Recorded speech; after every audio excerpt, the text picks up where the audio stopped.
Hello, students. You're welcome to today's lesson on punctuation marks and their functions.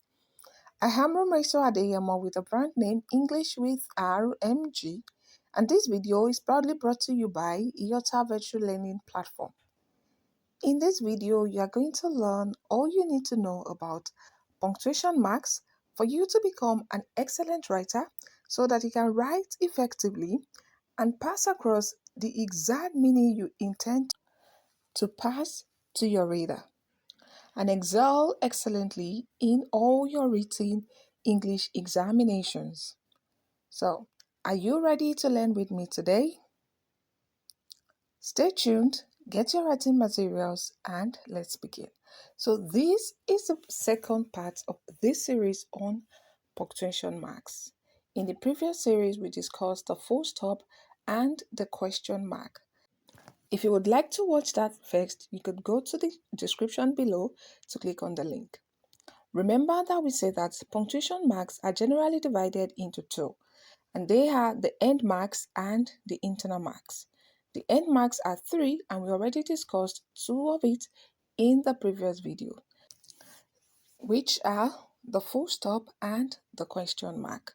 So now let's continue from where we left off, which is the exclamation mark. So, what is an exclamation mark and why do we need to even use it in our writing? Or, what kind of meaning do we use the exclamation mark to communicate in writing?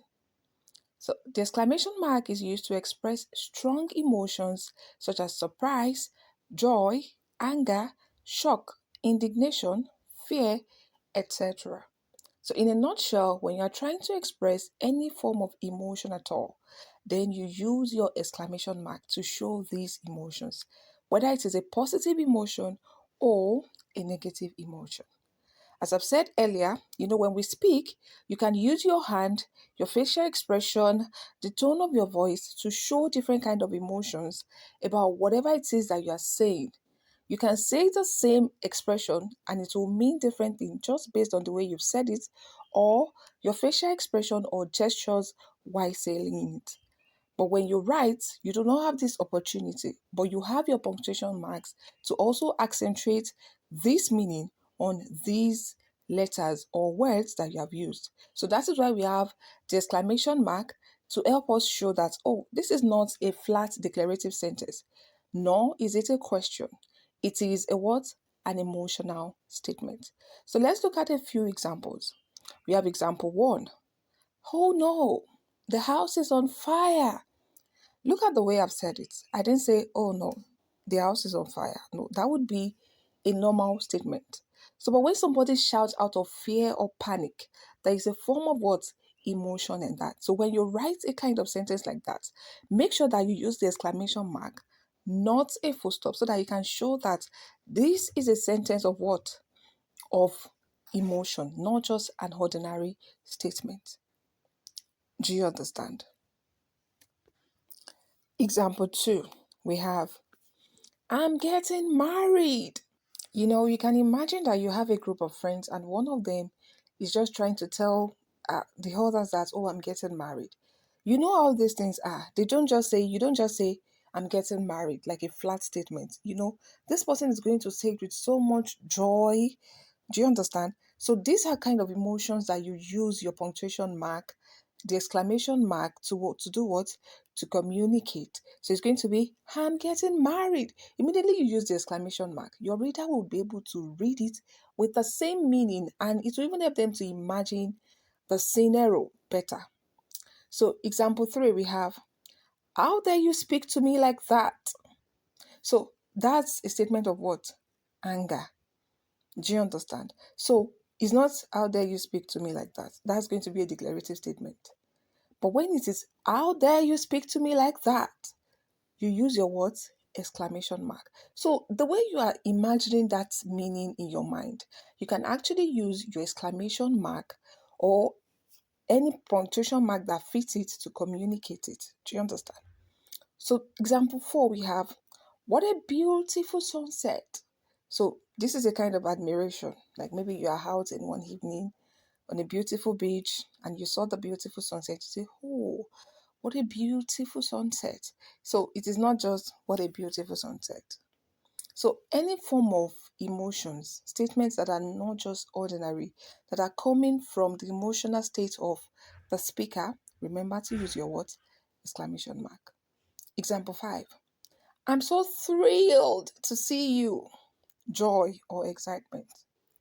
Do you understand? People say things like this, and this tone of their voice help them to communicate how they feel about what they are saying better. So it is not just limited to flat statement that does not even evoke any kind of emotion or feelings on the part of the listener or the reader. So now let's look at a practical example of how we can use this exclamation mark in our write-up. So we are going to use a question from WAEC 2020 section A, question 2.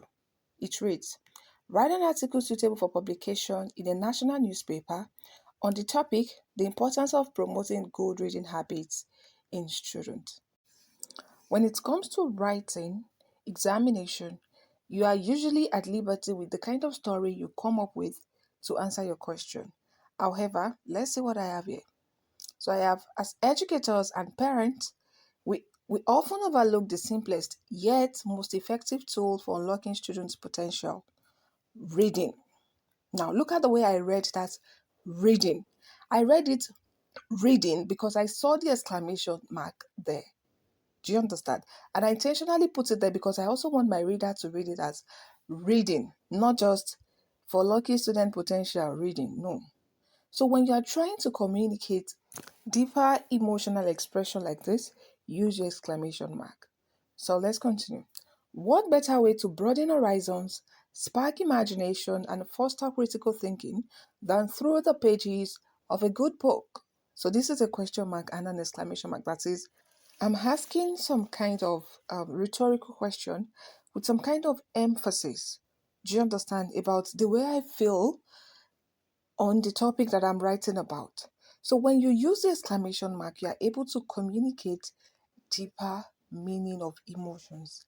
Again, students don't often use this exclamation mark. You rarely see students use it in their write-up.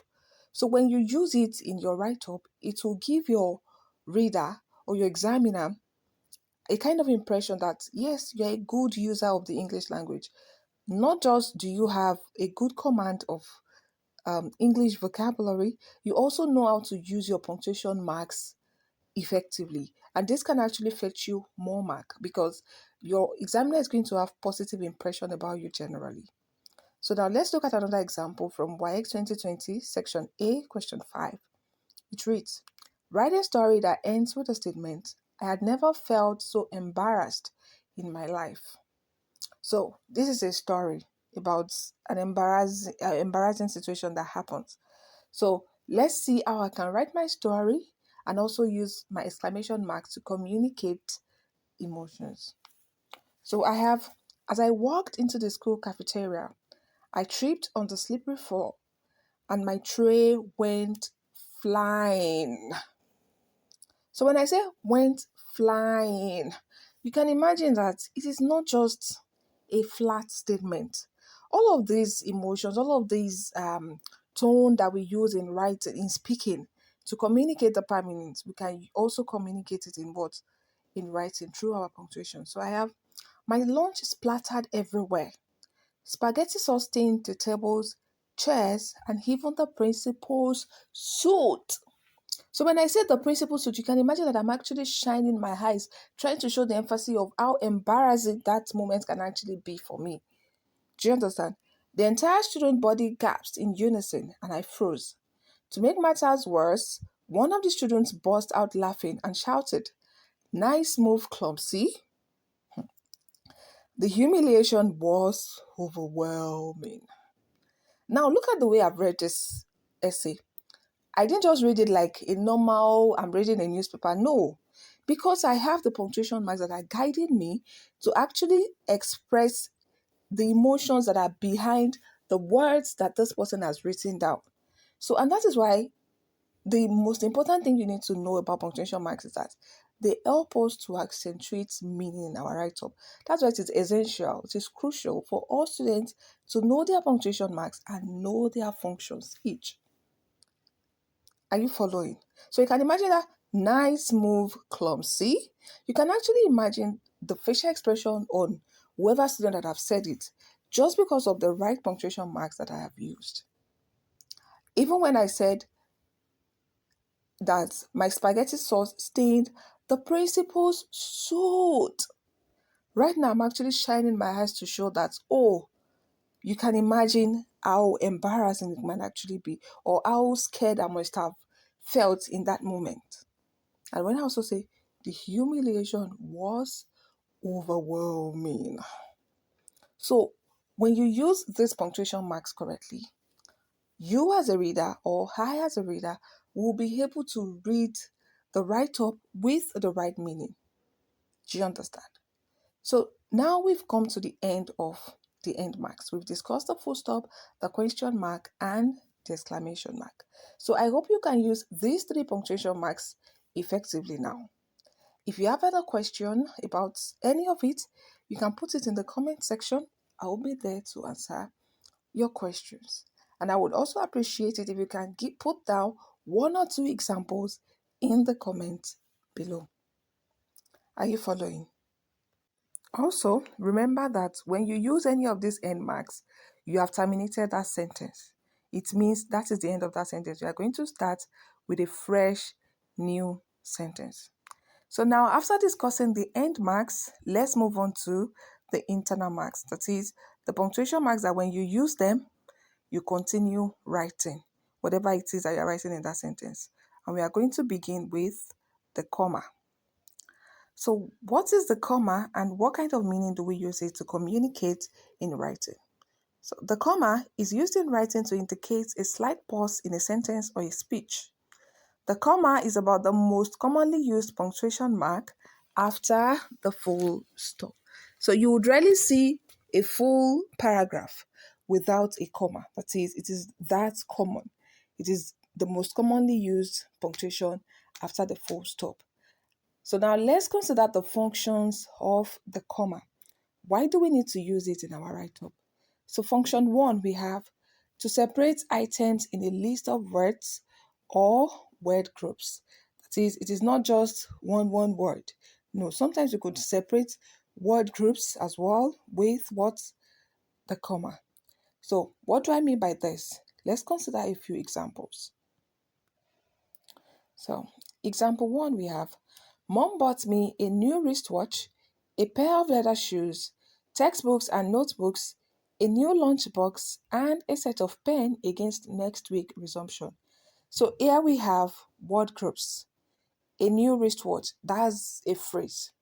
A pair of leather shoes, that's another phrase. Textbooks and notebooks, another phrase. A new lunchbox, another phrase. So we can actually use the comma to separate what? Word groups in a list. Are you following? So the list, the item does not necessarily need to be just one word. No.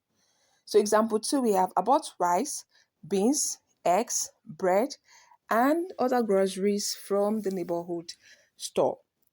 So in this second example, we have one word each in our list. Rice, just one word. Beans, another one word. Do you understand? So it could also be one word each. Example 3, I have my brother and I usually clean the house, do the dishes, wash our clothes, and do our assignments every weekend. So here we have clean the house. That's a clause. I hope you can differentiate between a clause and a phrase. Anyways, this lesson is not about clauses and phrases, so let's just move on. Clean the house, do the dishes are examples of what? Clauses. So you can also separate it with what? Clauses. So function 2, we have to separate two or more adjectives qualifying the same noun. So let's look at an example. We have my class teacher is clever, active, intelligent, and lovely. So all of these adjectives are a list in a series to qualify one person. So we also use the comma to separate these different adjectives that are qualifying one person. Do you understand? So another example of this is Africa is a large, multi-religious, and ethnically diverse continent. That is, It might not just be only one person. Do you understand? Once it is a list of adjective qualifying one noun, we have different types of noun. Personal nouns are referred to people, places, etc. Do you understand? So the comma can also be used to separate phrases or clauses. So this is part of the examples I gave earlier. But I also want to lay emphasis on the fact that comma does not just separate one word. It can actually separate group of words. And this group of words could be phrases or clauses. Do you understand? So for example, let's look at this. We have, when I got out of bed that morning, I observed my prayers, brushed my teeth, had my bath, took my breakfast, and headed to work. So this is like a series of events. Do you understand? So you can also use the comma to separate series of events or clauses like this in a sentence or a speech. Are you following? So you would realize that this example is quite different from the ones I gave earlier in our first function example. Are you following? So can you give me an example like this in the comment? Just for me to know that you're following and you truly understand what I'm saying. So example 4, we have to separate a tag question from the rest of the sentence. So I want to believe that you know what the tag question is. You know those statements that we have. He can drive the new car, can't he? You can talk right now, can't you? Or you can't talk right now, can you? Those are our tag questions. So we have, he can drive the new car, comma, can't he? So when you write tag sentences like this, make sure that you separate the sentence from the tag with the what?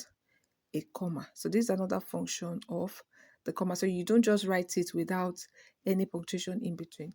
Example 2, we have, he didn't arrive early, did he? So the first one is a positive statement with a negative tag. The second one now is a negative statement with a what? A positive tag. So whichever it is, make sure you separate it with a comma. So function number 5, we have before or after a short quotation after the usage of said.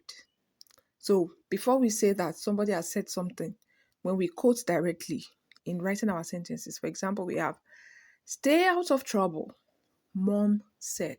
So after quoting what that person has said, you need to also separate it with a comma before you say what that person has what said. Do you understand? Because if you look at the way we say it too when we talk, there's usually a little pause in between. So that little pause in between, you need to indicate it with a what? With the comma. So example 2, we have, he smiled and said, you've got no problem. So this is another example. You can see that before that, after the said, we have a comma before we say what that person has said. So example 6, we have, to set off introductory elements in a sentence or paragraph. So I really want you to pay attention here. Example 1, we have, above all, you need to give it your best. So above all is an introductory element in a sentence. However, where I want to really lay emphasis here is the introductory element in a paragraph. Because usually some students just write their whole full essay about 6, 5, 7 paragraphs, and there is no introductory element at all. So introductory elements are essential for your write-ups because it helps you to transit naturally from one paragraph to the other. So what am I trying to say? Let's exemplify it by considering a question from WAEC 2018, section A, question 5. We have, write a story to illustrate the saying, a bird in hand is worth two in the bush. So this is a question. Let's see how I'm able to answer it using the introductory element and the comma. So this is the beginning of the essay. In a small village nestled between two great forests, there lived a young hunter named Kofi. Kofi was known for his exceptional hunting skills, and his family relied on him for their daily meals. One day, while out hunting, Kofi spotted a plump rabbit nibbling on some juicy berries. He carefully aimed his arrow and was about to release it when he saw two larger rabbits grazing in the distance. So this is the first paragraph. Usually, the first paragraph does not often need an introductory element. But once you are moving from one paragraph to the other, that is when once you want to go to the second paragraph, you would need an introductory element. However, comma, so that's our introductory element. You see, is essential for you to transit effectively from one paragraph to the other. And when you use this introductory element, make sure that you put a comma beside it before you continue whatever it is that you want to say in that paragraph. So we have, however, comma. Kofi's greed got the better of him, and he thought to himself, why settle for one small rabbit when I can catch two bigger ones? He lowered his arrow and began to stalk the larger rabbit, but the rabbit suddenly sensed danger and darted away into the thick underbush. Meanwhile, comma. So you can see that as I'm going to another paragraph, I also have another word, introductory element with my comma. The small rabbit Kofi initially spotted had grown wary and also fled, leaving him with nothing. Kofi realized too late. So the emphasis here is, I just want you to understand the transition from one paragraph to the other. It is essential because I've seen students write from the beginning to the end, no introductory element, no transitioning devices. Do you understand? Like, however, meanwhile, like this. Do you understand? So he realized that he had made a grave mistake. He had let his desire for more cloud his judgment, and now he had nothing to show for it. So let's say I want to continue. Moreover, comma, that's another introductory element. For another words, another paragraph. So it is essential to understand how to use these introductory elements. There are lots of them. And what you are going to use depends on how the next paragraph you are writing relates to the previous paragraph you have written. Sometimes the next paragraph is just another thing that is in agreement with what you have said earlier. So if it's in agreement with what you have said earlier, you can use moreover, meanwhile. Do you understand? In addition. Do you understand? So, but when it is quite different from what you have said earlier, maybe you said something that is A, now you want to say something that is B, that is quite different, then you can have conversely. Do you understand? Or maybe what you have said is now as a result, what you want to say now is as a result of what you've said earlier. Then you can have consequently, as a result, therefore, etc. Do you understand?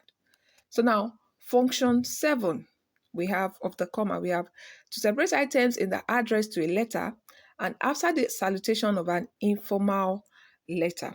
So we also use the comma when we write our address, sometimes in formal letter, sometimes in informal letter. However, in informal letter, when after writing your salutation, dear brother, dear father, dear uncle, or dear friend, make sure you always put your comma beside it, because sometimes students will just write dear whatever and they won't write a comma, they just go to the essay. That's a mistake that could cost you your mark. You could see the way I've used the comma in the address example as well. 10 Adam Street, comma, Oshin, bus stop, Lagos State. Do you understand? So I would also like you to note this. Yes, the function of a comma are quite many. As you can see, we've discussed 7 functions. However, do not use it without a purpose. You can read your write-up aloud for you to confirm if the comma is actually needed for meaning clarification before using it. You know, the whole essence of punctuation is to communicate meaning. So don't just use comma haphazardly just because you are, oh, comma has lots of functions. This might lead to comma splices. That is, you are just separating the comma, separating your words unnecessarily. It is not all slight pauses that requires a comma. Do you understand? So if you are confused whether to use it or not to use it, read your sentence aloud and be sure that this pause is actually significant enough for you to use a comma to indicate it in your write-up before you use it. Do you understand? So that you don't end up making a grave mistake. So, do you have any question? Whether it is about the comma, which is the first internal mark that we've discussed, or from the previous one that we've discussed, or any question at all about the English language for your WAEC or any other examination that you're preparing for. If you have any question, do not hesitate to put it in the comment section. In fact, if you are just confused about something or you need more clarification about something, do not hesitate to let me know. Again, if you are yet to like and subscribe, kindly do so now. This is English with RMG, and I am Rumeso Adeyemo. This video is proudly brought to you by IOTA Virtual Learning Platform. So if you have learned anything, kindly share with your friends and family.